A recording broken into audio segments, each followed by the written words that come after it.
You can see the officials scrambling there. We are ready to go. This is going to be a very interesting first race at Barbagallo. Craig Lowndes has never lost a race here in the V8 Supercars. Can he keep that perfect record intact? There you can see the staggered grid. Away we go. Bright got away to a nice start, but Lowndes has got the inside run. Now let's see them all skirmish into the first corner. Let's hope they get through okay. Yeah, Scafie, nice move by Scafie there. Good start too from Neil Crompton in the FTR Falcon, the older EL4, just in front of the boss. Squeezed up inside Larry Perkins. I think it was a nice clean start through turn one.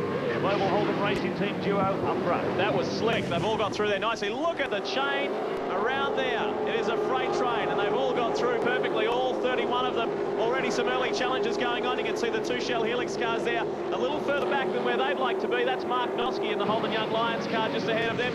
But it's the Mobil 1 duo of Lowndes and Scape who lead them out of cold corner the first time. It's deceivingly narrow here, so the idea is to stay out of trouble because it's a lot narrower than it actually looks on the screen. It looks quite wide there, but for everybody to have got around and not to have got in any trouble there, it's not a bad effort. Haven't these Mobil Commodores been fast in qualifying? Lowndes of 57.04. That's nearly a second under the existing lap record. It's only 12 months, less than 12 months since they were here last time.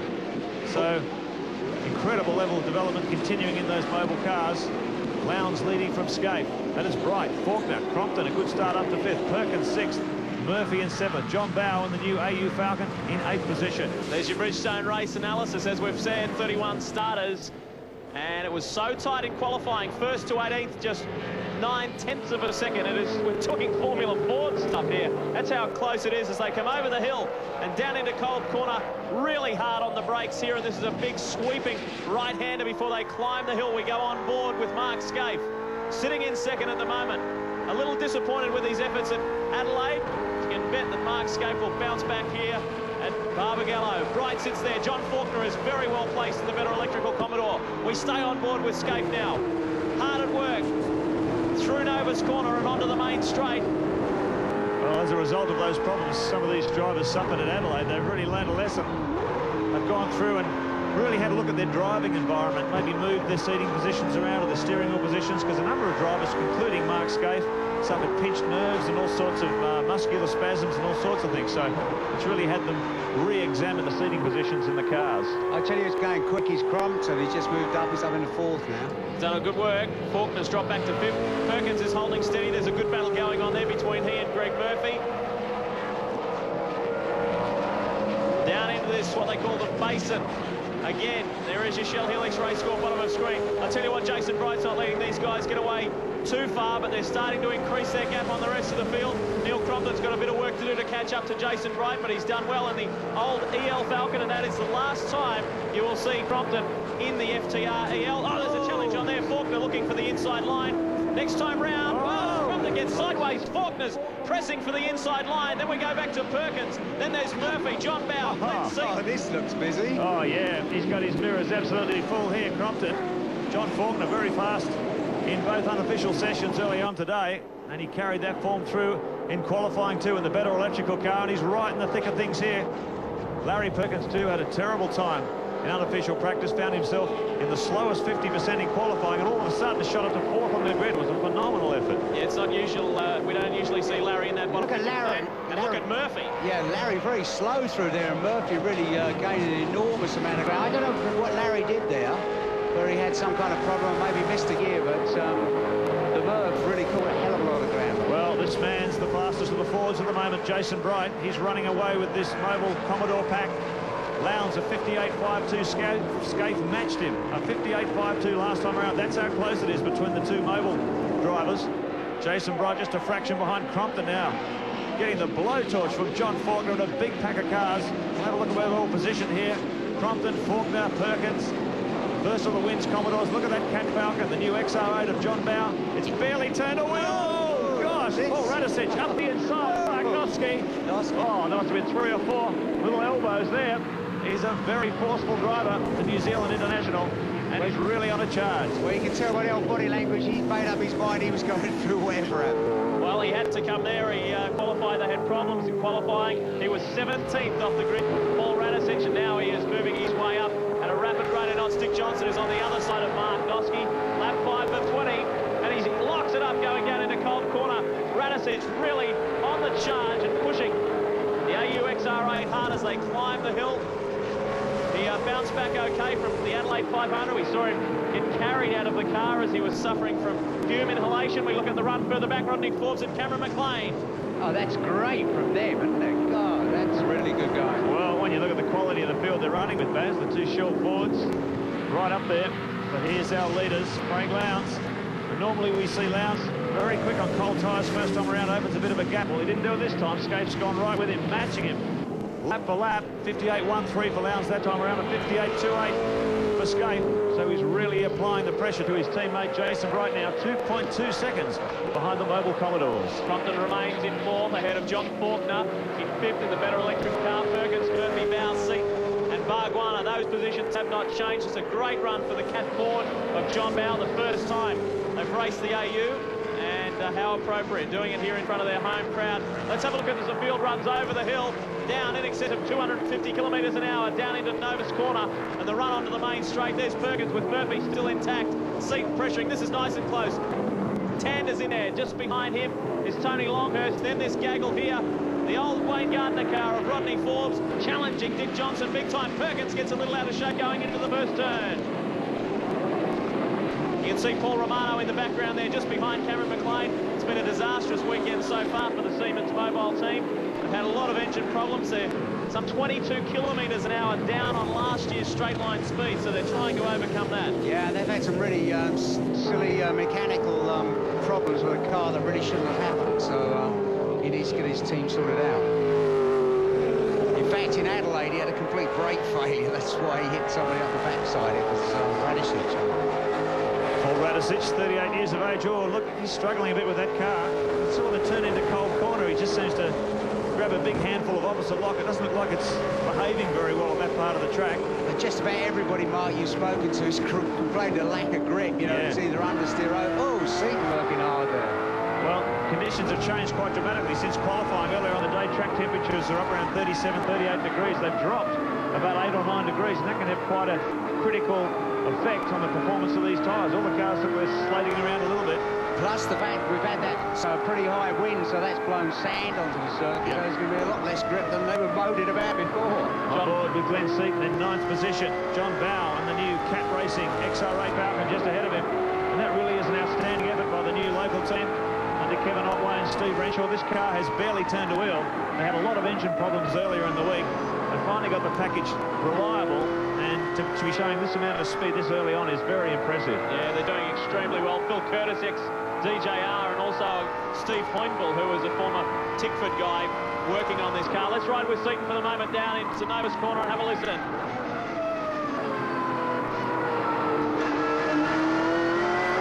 He's struggling for grip. Look at that.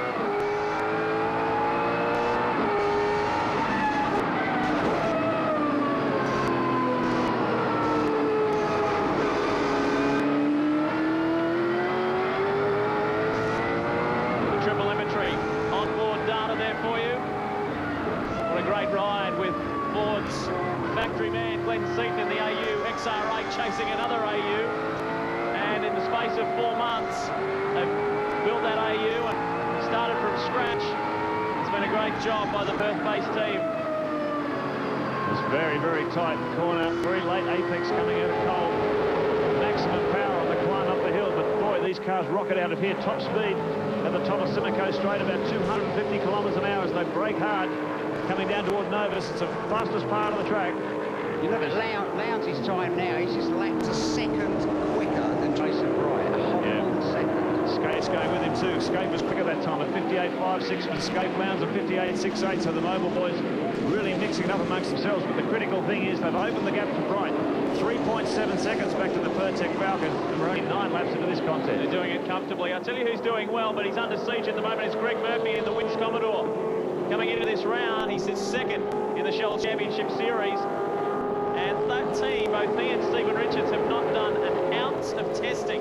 Imagine getting 2 brand new race cars and not having tested them. Each race meeting, in the practice sessions and qualifying, they're using that as test sessions for the races, and in fact getting feedback from the races itself. So you can only expect bigger and better things out of the wins team. Well, that just gives you a little idea how good Fred Gibson is, doesn't it? Really? Well, they're about where they want to be. I was talking to Fred on Friday. He said, well, coming into this year, if we can get the cars to about Larry Perkins level, if we're operating there, we'll know that we're reasonably competitive for the amount of experience that we've got, and the cars are pretty much in that program. Here they come. The train doesn't get any shorter. Your Shell Helix race score, Lowndes and Skate. They're clearing out from Jason Bright in the Pertec Ford. Neil Crompton is well placed in the older FTR Ford. Faulkner, Perkins, Murphy and Bow. We go back to 9th. Seaton is still holding steady from Barbagallo and Tanner to the 2 Valvoline cars there. All the way back to Noski in 16th. More right after this. We're watching race 1, round 3 of the 99 Shell Championship Series, and this is the picture. Craig Lowndes, Mark Skate, see you later. They've bolted the Mobil 1 boys. Coming up onto Simcoe Straight yet again. This is where they climb the hill. See nothing but sky, and then you come over the top. In excess of 250 kilometres an hour. The life of these guys at the moment is pretty cruisy. Well, they're the only guys operating in the 58-second bracket at the moment. A 58.7 for Lowndes, a 58.8. Oh, Shell Helix replay. Well, it looks like he got out a bit wide there and got out on the loose stuff, on the sandy bit, locked her up, and just the back end came around. That was the end of the story. Well, just before he went to the break, you can see he was locked in a real battle with this man, John Bow. And, yeah, spinning off down there at the bottom of Cold Corner. Plenty of sand. I don't think he's going to be going anywhere today. Yeah, we didn't see the beginning of it. It looked like he was out for Russell's out. Gee, he is having one of those weekends. Well, they did replace this engine just before this race after qualifying. And then you can see Russell not looking overly pleased. No, he hasn't got the 99 campaign off the way he would have liked. He really has been struggling in a lot of places, and that's really put a damper on his weekend. Hopefully the boys can get the engine changed before heat 2. John Bow surges on, and Glenn Seaton has got in front of him, so Seaton's now up to 7th. Bow 8th, the 2 Valvoline boys.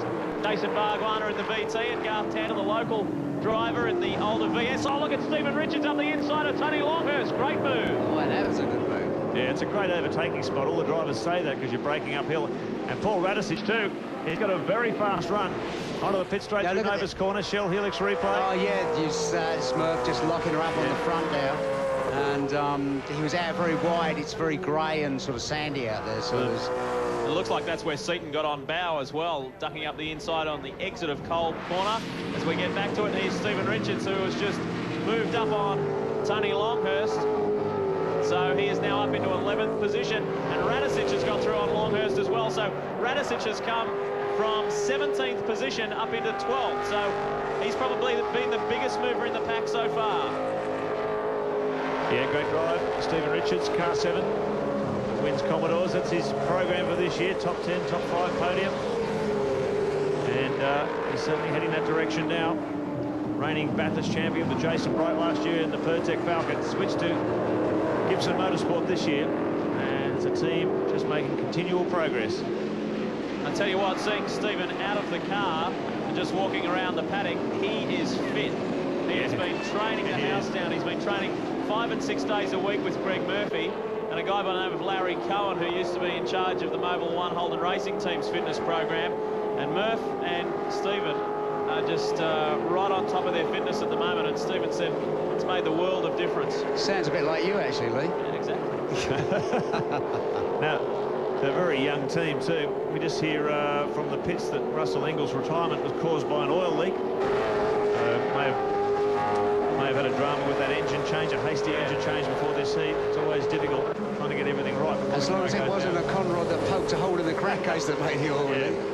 Electrical problem, you knocked the distributor off. Garth Tanner, Jason Barbagallo on the 2 Valvoline Cummins Commodores. Coming through Nova's corner onto the main straight. Well, Garth would have hoped to be a little bit higher than this, but nonetheless he is in 10th position. And this is a tight pack. Perkins, Bow, Barbagallo, Tander, and look who's coming up in the background, Richards and Radisich. Radisich is stopping for no one. Well, that's another team that's desperately short of testing the Valvoline Commodore team. It's a difficult year for Gary Rogers Motorsport. The first time they've built a VT or built a car in-house by themselves. And the VT Commodore Jason Barbagallo really pioneering the development of this car. Steve Kramer helping out in the shock absorber and suspension tuning department. And Jason was one of the guys who actually had to go and re-examine his seating position after Adelaide. He had all sorts of leg cramps and stuff, and he realised it was maybe his feet were too high in the cockpit. He wasn't getting any blood to his legs, so he's had to change his seating position as well. Here we go with the 1997 champ as he's looking for an inside option on John Faulkner. Gee, Faulkner's been going well this week as he runs a little bit wide there. Oh, yeah, get a better run out of this. You should get up the inside here. Yeah, that's cost him dearly, coming slow out of that corner, out of Nova's corner. Yeah, he just got out on the sandy bit. Yeah, but he was very impressive in early qualifying. The better electrical car. So Seaton tries to march forward. Lowndes and Scaife now 7.3 seconds ahead of Jason Bright third. The Mobile Holden Racing team demolishing this field. Crompton a further 9 seconds back. Faulkner, Seaton, Perkins, Bow, Barbagallo, Tander. So Seaton in 6th position. And the Ford Tickford Racing XR8.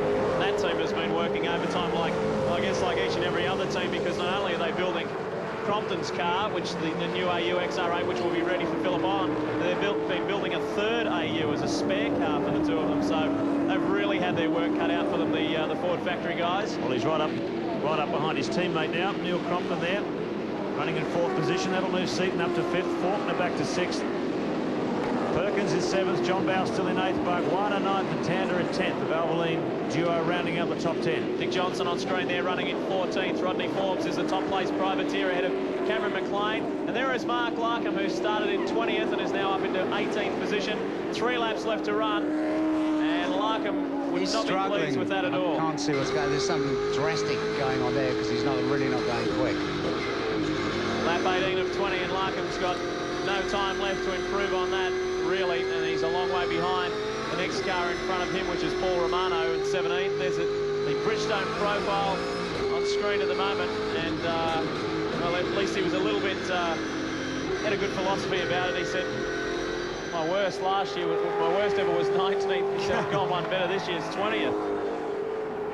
Yeah, he really has struggled all weekend. A 58.3 in official qualifying. That left him back in 20th position, some about 1.3 seconds behind our pole position man Lowndes. So might have 10 Ford not working the way he likes it around Wanneroo.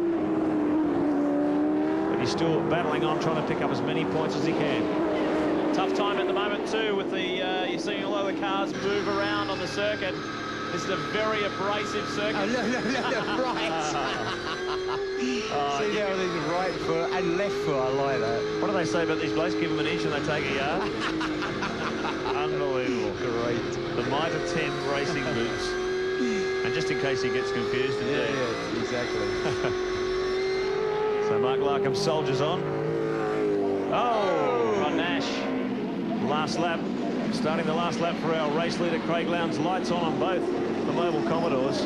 Mark Scaife being able to close the gap to his teammate Lowndes, a 59.59 last time around. So time's falling off a bit from those hectic opening laps, but these two have just demolished the field. They've opened the gap even more on Bright. It's out to almost 11 seconds now. Glenn Seaton has made the switch with his teammate. Seaton is now up into 4th. Crompton back to 5th. Well, we said it at the start of the race about Craig Lowndes. Well, there's the Shell Helix replay of the Nash incident. Turning around, coming onto the main straight, Nova's corner. As we were saying, Lowndes, 1996, it was 3 from 3. 1998, it was 3 from 3. He's about to keep his perfect record intact as he comes over the hill on Supercars straight. Oh, look at this, Seaton. G. Glenn has picked up in the last lap of the race. Oh, he's going to be up the inside of Jason here. Oh, yeah, perfectly, because the other cars, yeah, he's through. Great run by Glenn Seaton. That brings him up as top Ford guy as Lowndes takes out race 1. A great drive from pole to win. Scaife in for second, and what a great drive by Glenn Seaton in the FTR AU XR8. He picks up 3rd, and he just blasted home. He went like a rocket. Great drive by Seaton. That means Bright will be pushed back to 4th. Neil Crompton in for 5th. There's that huge bunch of cars coming home there. Forbes was unable to make any impression on Dick Johnson. Nonetheless, will finish top privateer. Great run to the line by Glenn Seaton. Oh, tremendous. You know, it seemed that Glenn's car performed much better when the tyres were warmer. You know, when he got some temperature in the tyres, all of a sudden, mid-race, he really started to fly. Well, he'll be pleased with that. The AU was working beautifully. Just as it looked like Bright in the Pertec Ford would finish top Ford runner, Glenn Seaton, the FTR AU, brought it home. Mark Scaife started third, finished second. Some valuable points in the bag there in which he needs for the Shell Championship Series.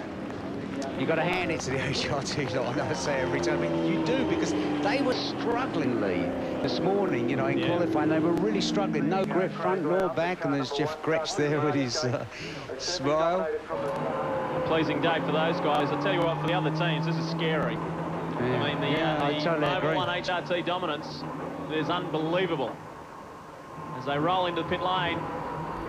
Yeah, Jeff Gretsch came into for some unnecessary criticism on his sort of words of jubilation after the end of the race, and I think that's pretty pathetic. He was just very pleased. He was just pleased, yeah. As Lowndes gets out of the car, we check the final placings for you on your Shell Helix race score. Lowndes and Scaife, the 1-2. Seaton in for a terrific third from Bright. Crompton, well done. Faulkner in for 6 ahead of Perkins and Bow for the first time in the AU. Barbagallo and Tander, the 2 Valvoline boys. Stephen Richards, a good result in 11th. Longhurst, Radicic forced his way from 17th to 13th. Johnson, Rodney Forbes, top privateer ahead of Cameron McLean. Those 2 guys had a good battle. Paul Romano worked his way up into 17th from Larkham Reed. Dougal McDougall and Rod Nash, after that spin, finished 24th.